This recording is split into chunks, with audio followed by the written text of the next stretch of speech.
Before Christopher Lloyd put on the bald cap, the role of Uncle Fester was offered to someone else, someone whose real-life persona was already so strange and reclusive that casting him would have blurred the line between actor and character forever. I'm talking about the king of pop, Michael Jackson. He wanted to play Fester, and the only reason it didn't happen? Scheduling conflicts with his Dangerous tour. Imagine that Thanksgiving dinner conversation. Wow, that is crazy. It is. Here's what the studio didn't tell you before you bought your ticket. 3 weeks into filming, the director, a first-timer named Barry Sonnenfeld, felt like his chest crushed, his vision blurred, and he collapsed on the soundstage. He woke up weeping, convinced he was having a heart attack. And that was just the beginning. Before this movie was finished, his cinematographers would quit, his lead actor would burst a blood vessel in his eye, and the studio making it would go completely bankrupt.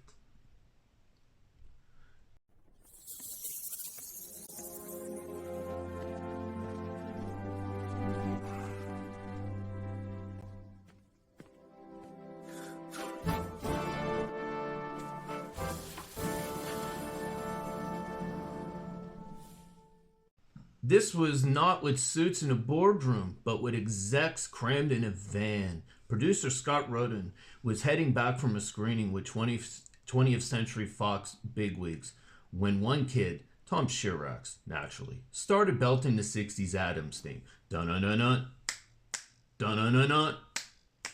Think the whole van snapping fingers and singing it flawlessly, like a cult chant gone corporate. Rudin, smelling instant gold, pitched the movie the very next day. Rights? Total nightmare. Split between bankruptish Orion Pictures and Charles Addams' widow, who, in my opinion, played hardball like a pro. Unlike The Monsters, the original show wasn't in endless reruns, so the family felt ancient to anyone under 40. Basically, a risky, dusty relic. Directors? Tim Burton passed because busy with Batman. Terry Gilliam said nope. Rodin finally handed it to cinematographer Barry Sonnenfeld for his directing debut. Cue the real family curse beginning. And the curses continued. Director of photography Owen Roseman bailed with 3 months to go. Replacement Gail Tattersall hospitalized with a sinus infection that hit like a guillotine. Did you say guillotine? Sonnenfeld doubled as director and director of photography. Because why not add more torture? Raul Julia burst a blood vessel in his eye mid-scene. Gomez level intensity. So they filmed around the gruesome squint. Sonnenfeld's wife got sick back in New York, turning the shoot into a frantic coast-to-coast commute. And the cherry on top? Orion Pictures went broke mid-filming and sold the movie to Paramount. And you know how they found out about it? From a reporter. Classy, huh? Somehow, this gothic disaster became a classic. Da-da-da-dum. Da-da-da-dum. Let's talk about that perfect cast. You won't believe who almost played Morticia. Producer Scott Rudin confirmed that Cher, imagine, Cher, desperately wanted the role, but they always had Angelica Houston in mind. Houston, a lifelong fan of the cartoons, accepted immediately. To get that iconic slanted eyebrow look, the makeup team glued fabric tabs to her temples and attached an elastic strap that pulled her eyes out at the back of her head. It was so painful that if she left it on too long, she would get splitting headaches. And don't forget, this week's Happy Serendipity podcast, episode 9, also talks about the Addams Family, but from a different point. Gomez and Morticia as Oddly Ever After Perfectly Weird Marriage premieres on Thursday on Spotify and Amazon at 1 p.m. Eastern Standard Time. Meanwhile, Raul Julia was having the time of his life. He and Dan Hedaya, Tully, performed their entire sword fight without stunt doubles, learning the choreography themselves. And Christopher Lloyd? He brought Fester's weird facial twitches and smirks. Raul Julia was in awe of him, praising how Lloyd contorted his face to build the character from scratch.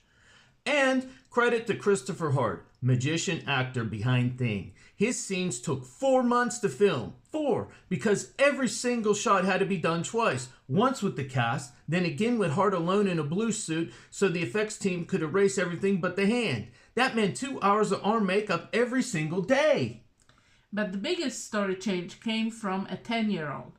Barry Sonnenfeld originally wanted Fester's identity to stay ambiguous. Maybe he was the real deal. Maybe just a con man.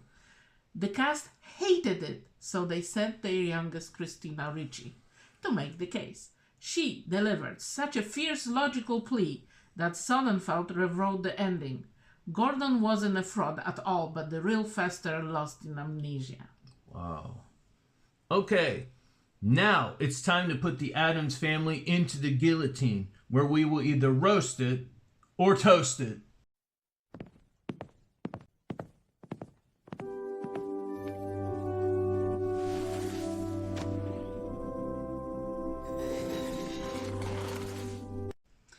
Toasted, 5.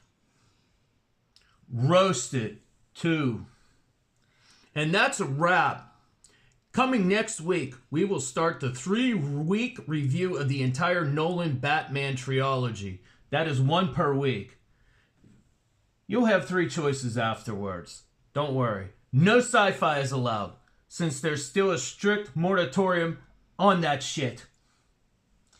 Once again, opinions are like assholes.